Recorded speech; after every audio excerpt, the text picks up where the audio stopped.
家用电器已经成为每个家庭生活的必需品，大家在选购时更愿意相信产品是一分钱一分货，会盲目的认为贵有贵的道理，根本不考虑自己的实际需要，一味的去追求品牌的高端款。但其实家电行业也会存在暴利产品和品牌溢价，老百姓赚钱不容易，选家电能满足功能需求就可以了。这几样产品没必要买太贵的。一、电视机真没必要买贵的，因为它已经不是每个家庭的必需品。随着智能手机的兴起，人们已经习惯了用手机追剧、看电影、看新闻、看综艺。想想你有多久没有看电视了？花了7、8千，甚至上万元买的电视，一年也开不几次。只是在逢年过节的时候，家里来了客人，偶尔打开电视烘托一下节日的气氛，大多数时间放在客厅里就是一个摆设。很多人在选择电视时只想着越大越好，还要追求画质的清晰度、流畅感，还有一些智能体验，所以可能咬咬牙买了个很贵的电视。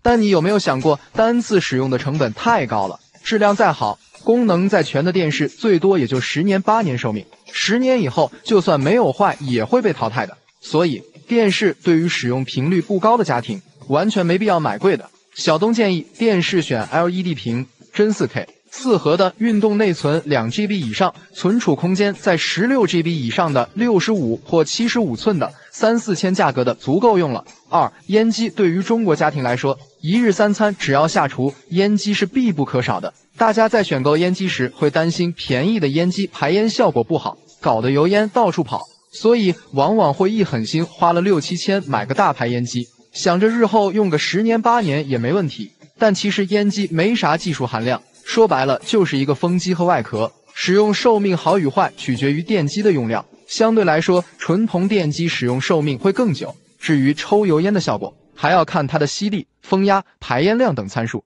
理论上1、2千的烟机和贵的烟机参数相同的情况下，排烟效果都差不多，只有使用几年后，随着电机的老化和损耗后，才可能有明显的区别。小东建议烟机没必要买太贵的，选了普通牌子1、2千块钱用个几年，坏了直接换新的性价比更高。如果担心排烟效果不好，影响健康，与其花5、6千买个传统烟机，还不如再添点钱换个集成灶，油烟吸净率能达到95%以上，还省了少做1米橱柜1米台面的钱，是不是性价比更高？3、净水器现在越来越多的家庭注重饮水健康，净水器本身也是个好东西，比普通饮水机方便更卫生，而综合使用成本比桶装水费用还要低。普通家庭买一个1、2千的品牌 RO 反渗透净水器就够用了。但是现在很多净水器商家会利用大家担心水质影响健康的心理，大肆宣传他们的产品在过滤方面如何优秀，增加一些可有可无的附加功能，从而卖高价，哄骗消费者买单。比如某某品牌的微滤机产品，只是在滤芯里仅加了一个紫外线灯，就要卖到7000元。不仅如此，后期更换这样一个滤芯，价格也要在1500左右，简直是智商税。所以选择净水器的时候，一定要了解自己的需求，选择适合自己的，不要盲目跟风。这个东西真不是越贵越好。例如南方地区的朋友，水质本身就很好，水中的杂质含量也特别少，这个时候选择一台可以滤除大部分杂质、能除菌的超滤机就可以了，甚至前置都不需要装。小东建议买净水器，关键还是要看滤芯。你所在地区水质不是很差，选了超滤膜的即可；水质差一点的地区，选了反渗透膜的也足够了。其次，需要注意的是，净水器产品需要定期清洗和更换滤芯的，才能保障过滤出来的水质健康。所以，重点是品牌售后和后期更换滤芯的成本问题。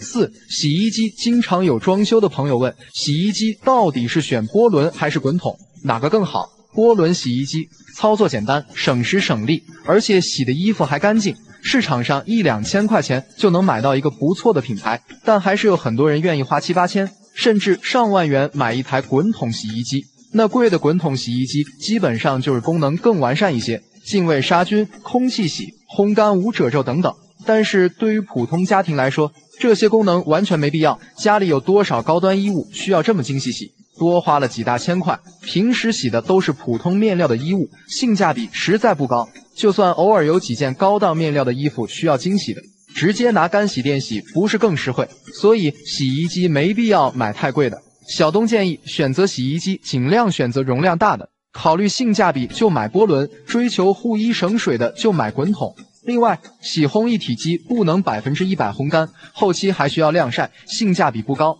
结束语：选任何家电，更应该关注是产品本身的实用性，而不是一些可有可无的功能噱头。看则有用，实则鸡肋。毕竟大家的钱都不是大风刮来的，别拿自己辛苦挣来的血汗钱去交智商税。现如今的电器行业已经特别成熟了，但是技术方面一直没啥看到的突破，都是把心思用在附加功能上了，然后加大力度做广告宣传，再培训销售员一通乱吹，价格就蹭蹭往上涨。所以不要过于迷信一分钱一分货，更不用去追求所谓的多功能。小东认为，对于解决刚需的电器，建议咱们就买基础款就可以了。比如下面我说的这5种电器，就没必要买太贵的，与其花额外的钱去买那些花里胡哨的功能，基本也是浪费，因为你也很少会用到。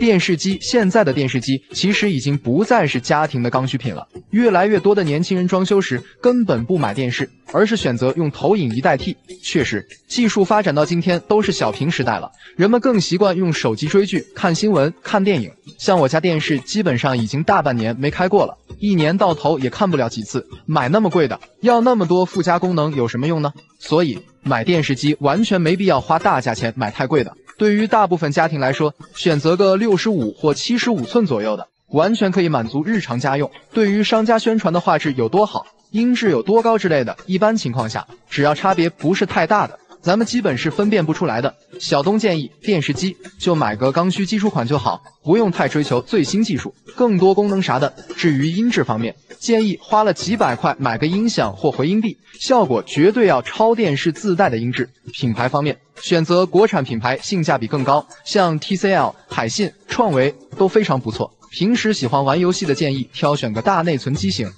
分体空调。分体空调其实只要能满足人体对温度的需求，能稳定吹冷风、吹热风就够了。说实话，就算你问销售员1、2千的机器和7、8千的机器吹出来的冷风有什么不同，他自己都说不出来。基本上所有分体空调的功能和体验感都差不多，所以没必要买太贵的。尤其是立式的柜机空调，除了品牌不同所带来的价格差异，商家把大部分的精力都放在了外观的设计上。什么流线型空调、液晶显示屏空调，其实本质上都差不多。另外，像什么防 PM2.5、除菌消毒，你听听就算了，基本都是扯淡。小东建议，对于分体空调，主要看一下能耗就行了，相同能耗的就选最便宜的那款。另外，谁家质保期长，我就选谁家。至于品牌方面，追求技术领先的，像格力、美的，松下闭眼入就好了。考虑性价比的话，像科龙、奥克斯、华凌等，价格方面更实惠。洗衣机。洗衣机已经普及了几十年，技术发展到今天，就算买个几百块的洗衣机，照样能把衣服洗干净，脱水甩干。现在的洗衣机加了一些听起来很高大上的洗涤程序，什么空气洗、丝绸洗之类的，大多是商家为了营销打出来的宣传噱头。你比如说，白衣服你放在里面一起洗，该被染黑的照样被染黑。另外，真要是上万的高档羽绒服，你也不可能舍得扔洗衣机里洗，基本上还是会去专业的干洗店干洗养护。小东建议咱们买洗衣机，选个大容量，买个基础版的就行了，只要是噪音低，能满足洗得干净，它就是个好机器，没必要买那么复杂、那么贵的，功能再多你也很少能用得上。至于品牌，建议优先选择小天鹅、海尔、西门子等，产品性能方面都非常稳定。另外，现在好多推荐洗烘一体机的，洗衣和烘干一次性完成。很多南方的小伙伴因为居住环境潮湿，容易动心，但是实际上这个东西没你想象中那么好用，而且洗烘的时间太长了。如果确实有烘干的需求，建议买独立的干衣机，烘干效果更佳。净水器。家电行业里面最大的智商税一定就是净水器。咱们从小不都是喝自来水长大的吗？这不也活得好好的吗？商家说自来水有多脏，还不就是为了忽悠你买它的机器吗？倒不是说净水器就不能买，如果你加水不好喝，有异色、异味、漂白粉味道的，或者是老旧的小区管道老化容易污染的，或者是水烧开以后有水垢，口感不好，想改善口感的，这种情况可以考虑装一台净水器，但一定要买反渗透净水器，因为只有反渗透的净水器才能解决掉这些问题。市面上的反渗透净水器价格从1、2千到7、8千的都有，你要问他俩有什么差异，要我说不一样的，可能就是你交的智商税不一样。说白了，净水器本身都是一样的，都是由这么几个配件组成的，只不过就是零部件的供应商不同而已。有些机器的外壳是定制的，贴上不同的品牌，就堂而皇之的卖高价。小东建议，有需要的朋友建议就买个反渗透机就好了，价格在1000多块钱的，足够用了，没必要多花那么多冤枉钱。当然土豪除外，特别是滤芯，通用滤芯跟专用滤芯滤材是一样的，但是价格的差别却是好几倍。品牌方面可以考虑沁园、美的、安吉尔。5. 燃气灶，燃气灶说白了就是生火炒菜的工具，产品本身就不需要太高的技术含量，燃气灶便宜的才几百块，贵的则要2000多。不同价位的燃气灶仔细对比，你就会发现价格低的燃气灶同样也都是钢化玻璃面板，1级能效，支持铜锁保护、熄火保护等功能，和高端的燃气灶并无差异。当然，燃气灶好不好用还得看热负荷和热效率这2个性能参数。热负荷决定了火力大小，热效率是保障天然气燃烧是否充分。你要问700-800的燃气灶和2000多的性能参数有什么不同？拿线上不同2个品牌对比，前者热负荷是 5.0 千瓦，热效率是 63%， 后者热负荷是 5.0 千瓦，热效率是 65%， 只是火力大一点，热效率高一点而已。小东建议，综上所述，咱们普通家庭买燃气灶真没必要买贵的，只要是火力大，炉头挑选个耐高温、不易生锈的材质就可以了。另外，记住一点，进风方式选择全进风，好于上进风，好于下进风。至于品牌，建议在那几个专门做燃气灶的大品牌里选就行，比如老板、美的、方太、华帝等，市场占有率高，售后比较完善。好了，生活中还有哪些刚需家电你觉得没必要买太贵的？也来说说你的看法。有句话说得好，骑自行车去酒吧，该省的省，该花的花。说白了，咱们在外辛苦的工作，拼命挣钱，到头来不就是为了享受生活？本期小东给大家分享7大最值得入手的智能电器，虽然有些东西很贵，但一定能解放双手，提高幸福指数。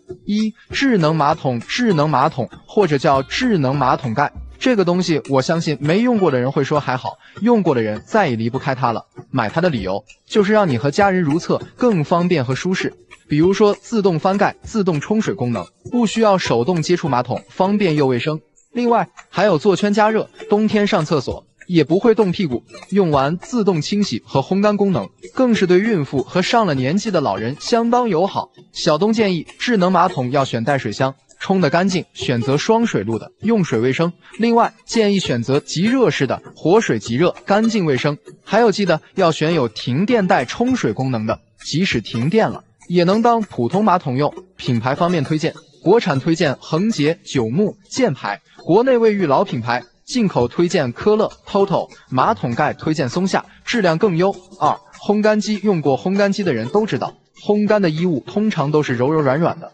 肯定是比自然晾干穿在身上要舒服得多，尤其是在冬天的季节，不方便晾晒的时候，或者是居住在南方的小伙伴，遇到梅雨天衣物能难晾晒干，这时候烘干机就派上用场了。而且烘干机自带杀菌功能，烘干后的衣物也更干净卫生。小东建议洗衣机和烘干机建议要单独买，不要买洗烘一体的，这种2合1的一体机烘干容量小，且烘干的时间长，而且用的都是冷凝式电机，烘干的衣物效果差。建议首选热泵式的独立烘干机，烘干时间短，而且衣物柔软蓬松。品牌方面，预算一般推荐小天鹅、美的、海尔，国内专业品牌。预算高推荐 LG、三星、美诺，进口机型技术更成熟稳定。3. 指纹锁，智能门锁的出现彻底告别了咱们出门忘带钥匙的烦恼。指纹锁的主要作用是方便和安全，比如防撬报警、语音提示门有没有关好等。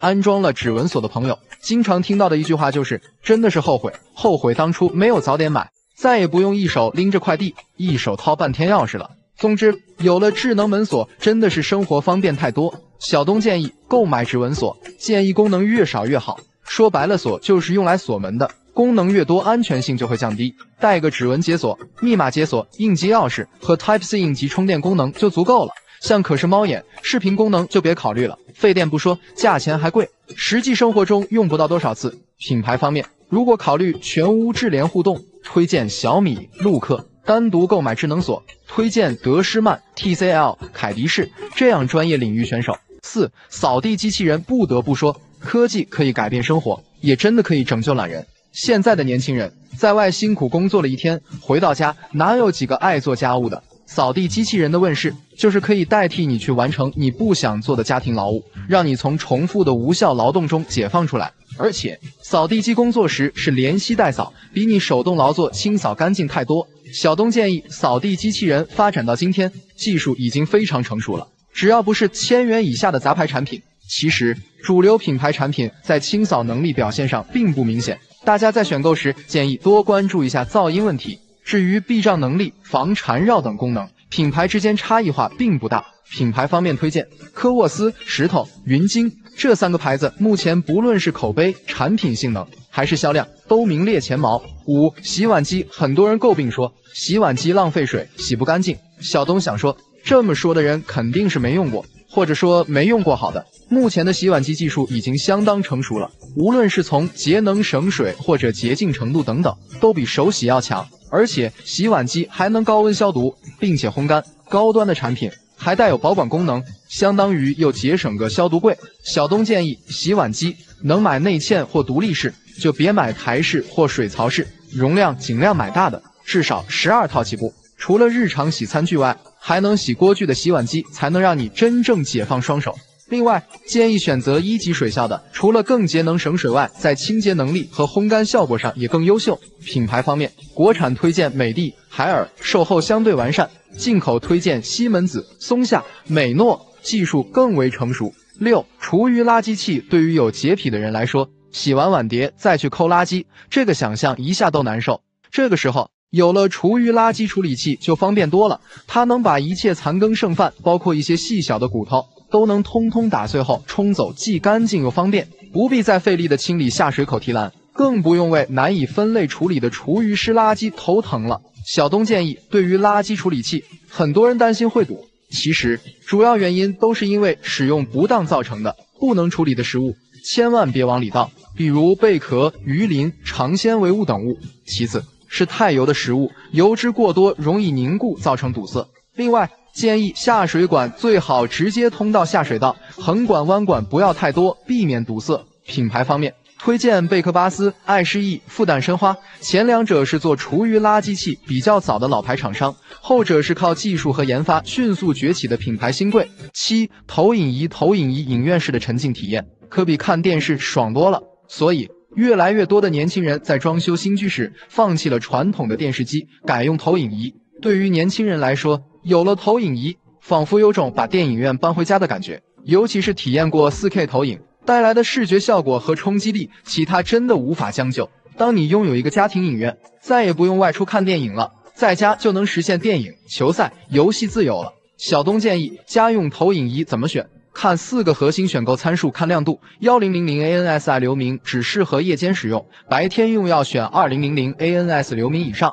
看分辨率，建议直接上 1080P， 抖 4K 也很不错。看显示芯片 ，DLP 技术性价比高，芯片选 0.47 分米 D。功能体验，选智能投影仪，支持侧投、梯形校正、自动对焦，投射比小于等于 1.2。品牌方面，性价比推荐吉米、小米、坚果、当贝，性能优越，价格适中。品质推荐爱普生、明基、索尼，日系厂商为主，技术非常成熟。好了，以上分享的这7种智能家电，虽然价格有些小贵，但却可以真正提升我们居家的幸福指数，而且是那种一旦用过就很难回去的存在。咱们日常生活中都离不开家电，但是大家对于购买渠道是选择实体店家电零售还是线上家电零售，到底哪个靠谱的争论一直没停过。支持线上的观点认为线下代理商环节多，人员租金成本高，所以线上一定会比线下便宜。支持线下的观点认为实体店有售后和质量优势，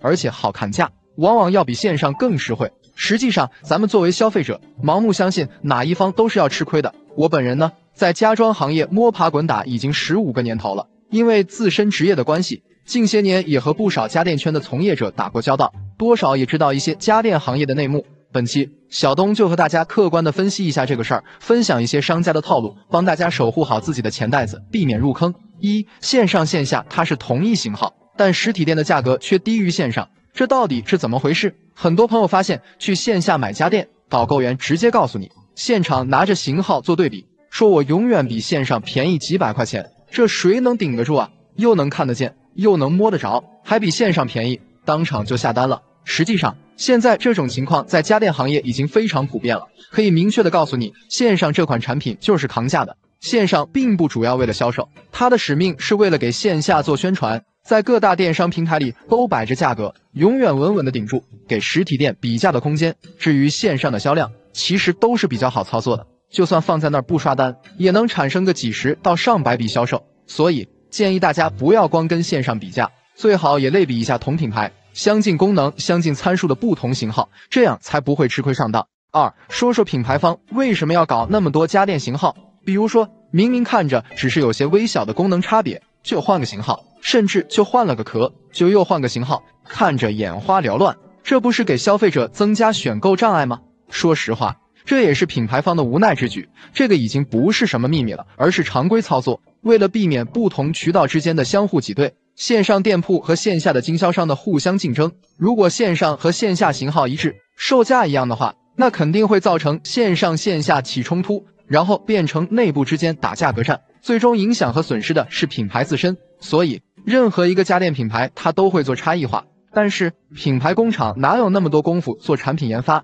区分不同零件型号，又会造成采购成本的上升，所以很多换壳机就产生了。三，网购家电靠谱吗？是不是真的像实体店销售说的那样，线上产品都是减配版？上面也说过，所有的家电品牌它都会做差异化，这里的差异化并不是完全不同，而是在产品外观和功能上稍作改动，就可以把线上和线下的价格区别开来，这样来保证线下经销商的利润。至于说线上的产品是减配版，或者线下款的质检标准要更严格一些，我觉得都是无稽之谈。先不说减配的不良品流入市场对于品牌口碑的损害，就是说不良品如果能支撑到线上这么庞大的销量，品牌方首先要考虑的是换掉生产线的负责人。另外，对于一个大品牌的电器厂商，它只会分渠道，区分产品型号，不会分质量，这是因为没有一个品牌，或者说是厂商不懂的，只有品控一样才叫品牌，这个道理。所以根本不存在线上的产品质量就差，完全可以放心购买。四，有些朋友说线下售价过高，是因为实体店代理商的加价吗？首先，可以肯定是线上店铺和线下实体店的运营成本不同，所以产品售价不同也不足为奇。线下对于销售比较好的门店会收取选位费，另外想在商场里处于比较好的位置，还需要额外交钱，而线上同样也要收引流费用，通常越有知名度的品牌费用比例越小。因为顾客认知程度比较高，会自行进店选择，越小的品牌这部分费用的投入比例越大。综合来看，现在线上零售商的综合毛利率还是要低于线下的。大家对于实体店最大的争议就在于其高昂的成本，实际上除了房租和装修成本以外，实体店的各种费用电商平台也都有，而且还要负担建站成本和服务器费用。但实体店和电商的效率可谓是天差地别，这就是所谓的人工成本。实体店的店铺装修好，客流量也始终是有个上限的，营业员的接待和讲解也只能做到1对1，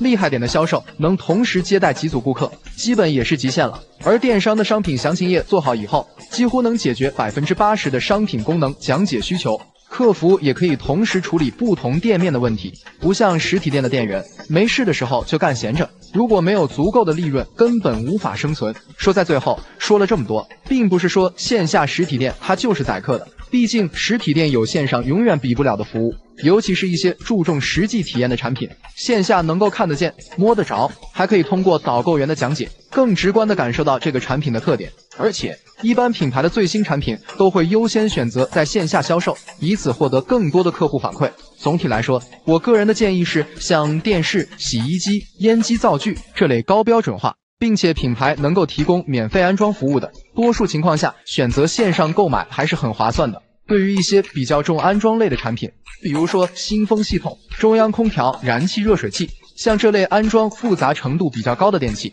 建议不如在线下购买更合适。这些电器即使你选择在线上平台买，多数也是由该地区的线下经销商来提供安装服务。因为有了服务成本，那么品牌方也必须要支付经销商的服务费，因此可能你并不会省多少钱。新房装修、置办一些生活中所需的家用电器也是必不可少的。那么家电是不是买的越贵越好？大多数不会选电器的人都会不自觉地掉进了品牌家电的坑。其实在我看来，家用电器的更新换代速度非常快，真的不用一味地去追求新型的高端家电。对于生活中的刚需家电来说，实用才是第一位的。所以我认为这6种家电根本就没有必要买贵的，不是瞎说，而是过来人的经验。1. 电视机。你家电视有多久没开过机了？现在的电视机已经不再是刚需了，对于大部分家庭来说，已经沦为了客厅的一种摆设，所以真心没必要买太贵的。市面上一些进口的电视机，或是高端的型号，价格基本都在上万元，画质是好，功能也多，但对于1年也看不了几次的电视的家庭来说，基本就是浪费。所以说，如果你买电视只是给家人的老人或者小孩子偶尔看一看，咱们就选个国产品牌的基础款就够了，价格在3、4千元的足可以满足日常的需求了。选购指南：尺寸，观看距离在 3.5 米的就买65寸的，4米以上的就买个75寸的，画质就选个 4K 高清的就足够了。内存，不玩游戏的话，买2+16GB 的就可以。品牌，国产品牌，认准海信和 TCL 就对了。2. 冰箱，现在市场上的冰箱品牌也多，竞争也大，为了卖高价设计的附加功能也是越来越多，什么智能大屏、远程操控、定位抑菌等等，真的是五花八门，随随便便一台智能冰箱都给你卖到了18000元。但是这些高端冰箱我们真的需要吗？冰箱的作用无非就是食物保鲜，你买再贵的高端冰箱，用到的也就是冷冻和冷藏。与其去关注那些花哨的功能，还不如多去看看冰箱的容量和制冷效果，这才是选购冰箱的重中之重，没必要去浪费钱。所以对于刚需家庭来说，花个2、3千元买个性价比高的基础款就行了，只要注意一下它的能耗、容量以及噪音这几个点就可以了。选购指南：容量，建议直接选400升以上的，方便日常囤菜。制冷方式，直接选风冷变频的，制冷效率高，不会结霜。能耗，选1级的省电，选2级的性价比高。品牌，国产品牌，认准海尔、美的和荣升。3. 油烟机，市面上油烟机的价格，便宜的和贵的相差好几倍，很多人觉得油烟机贵的就是好，其实你不知道的是，很多大品牌的油烟机的价格之所以贵，不是产品它自身有多好，而是商家花了大价钱在营销宣传上。其实油烟机的功能性很单一，说白了就是一个风机，装上了一个外壳，没有什么技术含量，大部分机器的成本也就是几百块钱，商家给你来个挥手感应、语音控制、油污自清洁啥的，价格直接飙到了5、6千，而实际上这些附加功能都很鸡肋，根本没啥实际作用。其实油烟机的主要功能就是吸油烟，而其他的功能都是营销噱头而已，而且功能越多，故障率也就越高，所以咱们选买一个吸力强、噪音小的就可以了。选购指南：风量不低于18米每分钟的就可以，如果喜欢爆炒，直接选20立方米每分钟以上的。风压，低楼层选300帕以上的，高楼层直接选380帕以上的。噪音值越小越好，原则上不要超过65分贝。款式，追求款式和性价比的选顶吸，追求性能和体验的选侧吸。4. 指纹锁，现在给新房安装指纹锁的家庭也是越来越多，其实大家买它的目的就是为了出门可以不用带钥匙了，比较方便。其实这玩意也不是啥高科技，你就算花上万元它也不防盗，所以说根本没必要花大价钱，咱们挑一个靠谱的品牌，买个1000元多的入门款就可以了。你记住，指纹锁的功能越少，电池就越耐用，它的结构越简单，反而越不容易坏，它只要能满足指纹、密码、钥匙这些基础开锁方式就足够了。选购指南：防盗级别，认准 C 级锁芯就可以了。开锁方式，只要具备指纹、密码和钥匙这3种解锁方式就可以。指纹识别咱就选半导体识别的，原理就和手机指纹解锁一样，方便还安全。品牌，追求稳定性的，认准德诗曼和凯迪仕；追求智能体验的，就选小米和华为。5. 净水器，净水器到底有没有必要买呢？其实绝大多数市政用水都是合格的，你烧开了喝是不会有问题的。但换句话说，如果你想让水的口感更好，比方说水质的水够大不好喝，这时候就可以考虑安装净水器了。但是除了反渗透净水器，其他的其实也没太大的作用，因为只有反渗透净水器才能达到直饮的标准。不客气的说，目前高端的反渗透净水器就是彻头彻尾的智商税。这东西说白了，几个滤芯加上一个水泵，再套上一个外壳，没什么高科技可言。它它的核心就是一个2O 反渗透膜。市面上那些动辄卖7、8千的机器，要说和1、2千元的，除了商标和外壳不一样，过滤出来的水质没啥区别，所以真的没必要花大价钱去交智商税。选购指南就是反渗透机器不要太贵，2000以内的就很不错了。滤芯要选好的 RO 膜，认准大品牌。